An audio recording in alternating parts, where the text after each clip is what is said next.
ஆனந்தமயம் தேவம் நிர்மலஸ்படிகாகிருதியும் ஆதாரம் சர்வ வித்யானாம் ஹயக்ரீவம் உபாஸ்மகே. நேயர்கள் அனைவருக்கும் அஸ்ட்ரோ கேஎஸ் ஐயங்காரின் பணிவான நமஸ்காரங்கள். விஸ்வாவசு வருஷம் கார்த்திகை மாதம் மாத பலன் 17-11-2025 15-12-2025 வரலும் உண்டான காலகட்டத்தை விஸ்வாவசு வருஷம் கார்த்திகை மாதம்னு சொல்கிறோம். பொதுவாகவே மாத கிரகங்கள்னு சொல்லக்கூடியது சூரியன், செவ்வாய், புதன் மற்றும் சுக்கிரனுடைய மாற்றங்களை வச்சு சொல்லுவோம். இந்த மாதம் பார்த்தாலேயானால் பெரிய விசேஷம் என்ன அப்படின்னா, கிட்டத்தட்ட வருஷ கிரகங்கள்னு சொல்லக்கூடிய சனியும் குருவும் கூட மாற்றங்கள் இருக்குது. என்ன மாற்றம் இருக்குது அப்படின்னா, சனி பகவான் வக்ர நிவர்த்தியாளர். 17-11-2025 வாக்கிய பஞ்சாங்கம் பிரகாரம் சனி வக்ர நிவர்த்தியாளர். அதனால் அதற்குண்டான தனியாக பலன்கள் போட்டிருக்கேன் பாருங்கள். குரு பகவான் 18ஆம் தேதி, அதாவது கார்த்திகை 2ஆம் தேதி அன்றைக்கே அவர் வக்ரகதிக்கு போகிறார். என்ன, புனர்பூசம் 4ஆம் பாதத்தில் அவர் வக்ரமாறார். கடக ராசியிலேயே உச்சம் பெற்ற குரு பகவான் வக்ரமடைகிறார். இவ்வளோ நாள் அதிச்சாரத்தில் இருந்து இப்போ வக்ரத்துக்கு போகிறார். 18ஆம் தேதியிலிருந்து 18-11-2025 சரி, இந்த மாதம் கிரகங்கள் என்னென்ன இடத்துல இருக்குது அப்படின்னு பார்க்கும்பொழுது, குரு ராசிக்கு 4ஆம் இடத்துல, அதாவது காலபுருஷ தத்துவத்தின் 4வது ராசியான கர்க்கடகத்தில் இருக்கார். கேது சிம்மத்திலையும், அதற்கு பிறகு துலாத்தில் பார்த்தாலேயானால் புதன், சுக்கிரன், செவ்வாய், இந்த கிரகங்கள் புதனும் சுக்கிரனும் இந்த 2 கிரகங்களும் இருக்குது. சூரியனும் செவ்வாயும் விருச்சிகத்தில் இருக்குது. ராகுவும் சனியும், வக்ர நிவர்த்தியான சனியும் கும்பத்தில் இருக்குது. இது கிரகச்சாரத்தினுடைய நிலைமை. இந்த மாதத்தில் வரக்கூடிய மாற்றங்கள் என்ன அப்படின்னா, சுக்கிரன் ஒரு 10 நாளில், அதாவது கிட்டத்தட்ட 27-11-2025 அன்றைக்கி சுக்கிரன் துலாத்திலிருந்து விருச்சிகத்துக்கு போகிறார். அதுக்கப்புறம் பார்த்தாலேயானால், அதாவது 6-12-2025 அன்றைக்கி செவ்வாய் விருச்சிகத்திலிருந்து தனுசுக்கும், புதன் துலாத்திலிருந்து விருச்சிகத்துக்கும் வரா. இதுதான் இந்த மாதத்தினுடைய மாற்றங்கள்.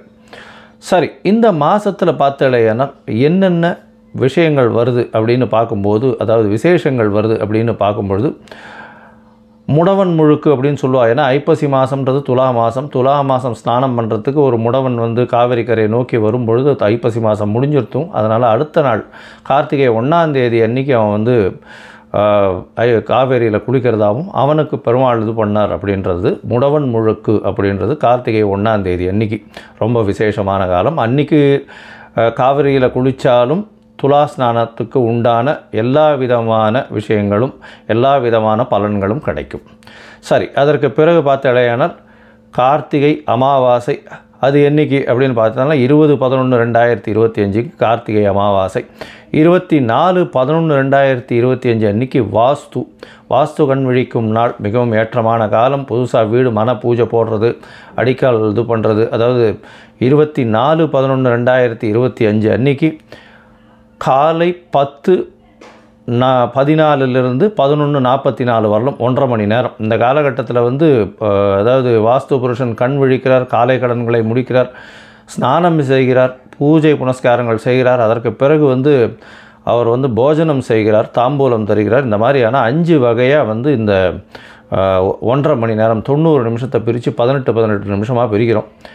அதில் போஜனம் செய்யும் நேரமும் தாம்பூலம் தரிக்கும் நேரம் ரொம்பவும் ஏற்றமான நேரம். கடைசி 36 நிமிஷம், அதாவது 11:44ன்னா 11:08 11:34 வரலும் உண்டான காலகட்டத்தில் அடிக்கோல் நடுறது, அது தவிர வீட்டு வாச கால் வைக்கிறது, இந்த மாதிரியான விஷயங்கள் பண்ணுறதும், பெரிய பெரிய ப்ராஜெக்ட்ஸ் ஆரம்பிக்கிறதும் கண்டிப்பாக நிச்சயமான வெற்றியையும் ஏற்றத்தையும், தடங்கள் இல்லாமல், தங்கு தடை இல்லாமல், பைசாக்கு பிரச்சனை இல்லாமல் எல்லா விதமான ஏற்றத்துடனும் கண்டிப்பாக நடந்தேறும். ஏன்னா இந்த காலகட்டத்தில் தோஷம் எதுவும் பார்க்க தேவையில்லை. அதாவது ராகு காலம், மகண்டம், அப்புறம் சூலம் இருக்குது, அதுக்கப்புறம் நட்சத்திரம் இது ஆற்றுல இருக்க கிரகதாரிணிக்கு சந்திராஷ்டமம், இந்த மாதிரியான விஷயங்கள் எதுவுமே பார்க்க வேண்டாம். ஏன்னா வாஸ்து புருஷன் கண்முழிக்கும் நாள் அன்றைக்கி இதெல்லாம் எதுவுமே கிடையாது. சரி, அதற்கு பிறகு பார்த்தாலேயானால், அதாவது 6-2-12 அன்றைக்கி பார்த்தாலேயானால் உங்களுக்கு பிரதோஷ காலம். இந்த வாட்டி கார்த்திகை மாதத்தில் வரக்கூடிய பிரதோஷம். அதுக்கப்புறம் 3-12-2025 அன்றைக்கி பரணி தீபம். அதற்கு பிறகு 4-12 அன்றைக்கி கார்த்திகை தீபம், அதை வைகானசம்.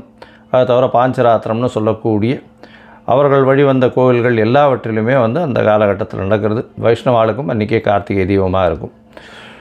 அது தவிர பார்த்தாலேனால் இந்த மாதத்தில் கைசிகை ஏகாதசி வருது. 1/12/2025 அன்றைக்கி இது ரொம்பவும் விசேஷம். இந்த கைசிகை ஏகாதசியில் அதாவது ஒரு பாணர் குலத்தில் வந்து அவர் பாட்டு பாடுறவர். அவர் வந்து அந்த ஏகாதசி அன்றைக்கி பெருமாளை புகழ்ந்து பாடிண்டே வரும்போது பிரம்மராட்சசன் நடுவில் பார்க்குறார். அதுக்கப்புறம் திருப்பி வந்து அவருடைய வயிற்று பசியும் போக்குறார் அப்படின்றது கதை. இதில் வந்து இந்த ஏகாதசிக்கு விரதம் இருப்பார்களே ஆனால் அவர்கள் எல்லா ஏகாதசிக்கும் விரதம் இருந்த பலன்களை பெறுவார்கள் அப்படின்றதும் சொல்லப்படுகிறது. அந்த பாணர் குலத்தில் இருக்கவர் வந்து அந்த பாட்டு பாடுறவர் அவர். அதனால் வந்து இன்றைக்கும் ஸ்ரீரங்கத்தில் வந்து இந்த கைசிகை ஏகாதசி பாட்டு பாடுறது அதெல்லாம் வந்து நடக்கும். இது ஒரு ரொம்ப விசேஷமான காலம். வைகுண்ட ஏகாதசிக்கு முந்தின ஏகாதசி இது. அதனால் கைசிகை ஏகாதசி ரொம்பவுமே விசேஷம். சரி, இந்த மாதத்தில் வரக்கூடிய மேஷம் முதல் மீனம் வரை இருக்கக்கூடிய பலன்கள் என்ன? இந்த மாதத்தில் வரக்கூடிய பலன்கள், உங்களுக்கு வரக்கூடிய சந்திராஷ்டம நாட்கள் என்னென்ன அப்படின்றத ஒன்றா வருஷப்படுத்தி பார்க்கலாம். அதற்கு முன்னாடி நீங்கள் என்கிட்ட வந்து அஸ்ட்ராலாஜிக்கல் கன்சல்ட் எடுத்துக்கணும்னு விரும்பினீங்கன்னா உங்களுடைய date, time, place of birth, உங்களுடைய பெயர், தாய் தகப்பனார் பெயர் வரலாம் அனுப்பி வைங்கோ. என்னுடைய கட்டணம் என்னென்னு சொல்கிறேன். அதை அனுப்பிச்சிட்டு அதனுடைய ஸ்க்ரீன்ஷாட் யூடிஆர் நம்பர் எனக்கு ஷேர் பண்ணுங்க. உங்களுடைய ஜாதகத்தை போட்டுட்டு அதுக்கப்புறம் வந்து உங்களுடைய ஜாதகத்தில் சந்தி இருக்கான்றது எல்லாத்தையும் பார்த்துட்டு அதற்கு பிறகு உங்களோட டிஸ்கஸ் பண்ணுறதுக்கு டைம் கொடுக்குறேன். சந்தி அப்படின்றது பார்த்தோம்னா நட்சத்திர பாத சந்தி, லக்ன சந்தி, இந்த மாதிரி இப்போது இந்த டயத்தில் பிறந்து 3ஆம் பாதமாக 4ஆம் பாதமாக இந்த மாதிரியான பிரச்சனைகள் இருக்கும். எனக்கு தெரிஞ்ச நிறைய பேர் வந்து மிருகசீரிஷம் 2ஆம் பாதம்னு நினச்சின்னு இருப்பா. ஆனால் 3ஆம் பாதத்தில் இருப்பா, மிதுன ராசியில் இருப்பா, ரிஷப ராசியில் 2ஆம் பாதம் இருக்கும். இவாளுக்கு வந்து பார்த்தேன்னா 40-50 வயசு கூட ஆயிருக்கும். இப்போ நடக்கக்கூடிய தசை நல்லபடியாக இருக்குதுன்னு இவள் நினச்சின்னு இருப்பா. ஆனால் அவளுக்கு நடக்கக்கூடிய தசை நல்லபடியாக இருக்காது. இது வந்து பார்த்தேன்னா கிருத்திகை 1ஆம் பாதம் 2ஆம் பாதத்தினுடைய இதுவும் மாறும். அது மாதிரி ரிஷபத்துக்கும் மேஷத்துக்கும் ஒரு ராசிக்கும் ஒரு பாதத்துக்கும் மாறக்கூடிய விஷயம். அதனால் பாதத்தை பொறுத்து தான் வந்து உங்களுடைய லக்னபாவம், உங்களுடைய சந்திரன் நிற்கக்கூடிய இடம், அதை தவிர உங்களுக்கு நடக்கக்கூடிய தசாபுக்தி, அந்தரம், சூக்ஷ்மம் இதெல்லாம் வந்து நடக்கக்கூடிய பலன்களை கொடுக்கும். கோச்சார பலன்கள் ஒரு 25% உங்களுடைய வாழ்வில் நடந்தாலும் 75% உங்களுடைய தசாபுக்தி, அந்தரம், சூக்ஷ்மம் மட்டும்தான் நடக்கும்.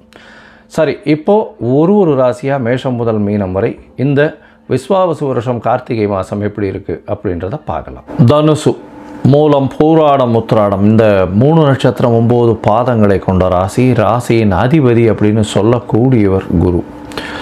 ராசிக்கு 8ஆம் இடத்துல வக்ரகதி அடைகிறார். இந்த மாதம் பார்த்தாலேனால் மாத கிரகங்கள்னு சொல்லக்கூடிய சூரியன், செவ்வாய், புதன் மற்றும் சுக்கிரனுடைய 4 கிரகங்களுடைய மாற்றங்களை வச்சு தான் மாத கிரகங்களுடைய பலன்களை சொல்லுவோம். ஆனால் இந்த மாதம் ஒருபடி மேலே போய் வருஷ கிரகங்களான சனியும் வக்ர நிவர்த்தி அடைகிறார், குரு வக்ரகதி அடைகிறார். இது ரெண்டுத்துக்கும் வந்து தனித்தனியாக வீடியோ போட்டிருக்கோம். சனி வக்ர நிவர்த்தி அடைகிறதும் தனியாக வீடியோ போட்டிருக்கேன், பாருங்கள். சனி பகவான் 3ஆம் இடத்துல இருக்கிறதுனால கண்டிப்பாக வக்ர நிவர்த்தி அடைஞ்சதுனால பெரிய மாறுதல்கள் உங்கள் வாழ்க்கையில் வரும். அதாவது சனி 3ஆம் இடத்து சனி முடிசூடா மன்னன்னு சொல்லுவாள். பொதுவாகவே 3ஆம் இடத்தில் சனி பகவான் இருந்தால் எல்லாவித முயற்சிகளிலும் உங்களுக்கு வெற்றி வரும். எடுத்த காரியங்கள் அனைத்தும் நிறைவேறக்கூடிய வாய்ப்புகள் நிச்சயமாக இருக்கும்.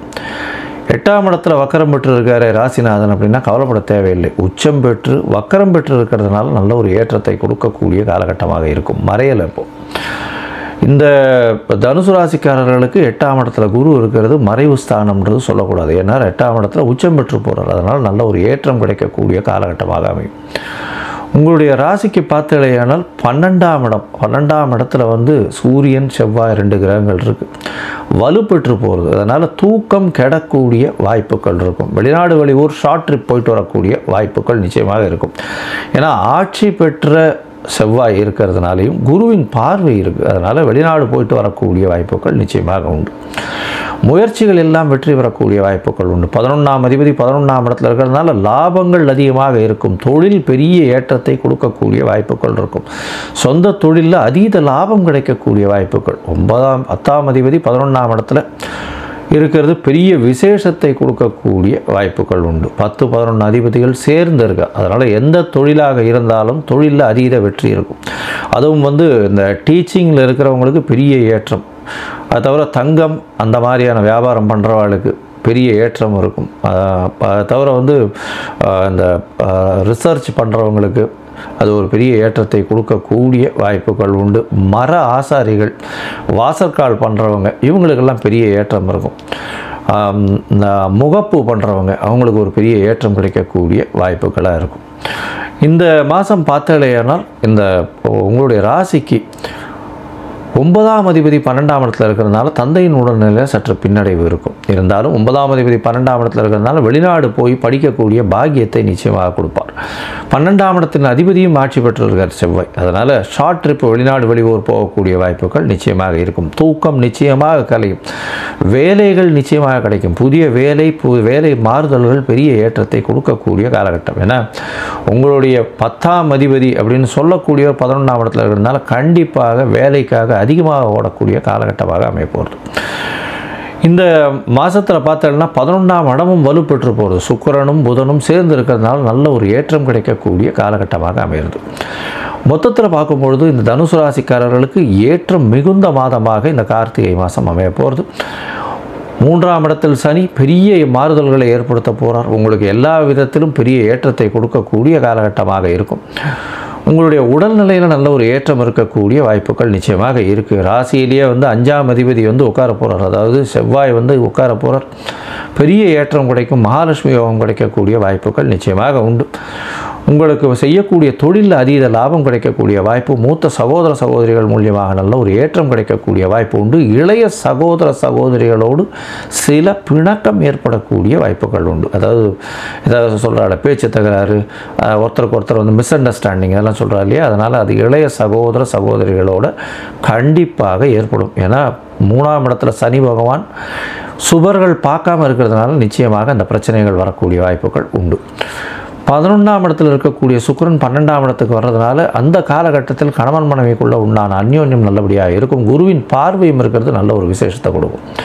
11ஆம் இடத்தில் இருக்கக்கூடிய புதன் சரி நல்ல ஒரு ஏற்றத்தை கொடுக்கக்கூடிய காலம். தொழிலில் அபரிமிதமான ஏற்றம் கிடைக்கும்.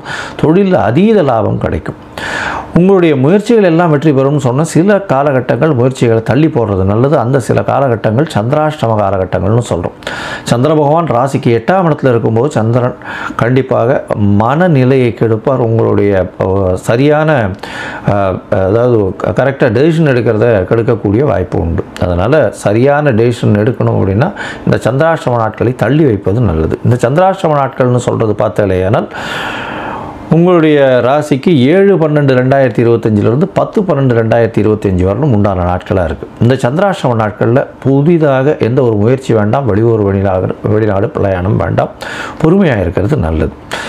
ஒருவேளை நீ போய்த்தான் ஆகணும் அப்படின்னும் போது உங்களுடைய அருகில் இருக்கிற கோவிலில் உங்களால் முடிஞ்ச அளவுக்கு பால் கொடுங்க.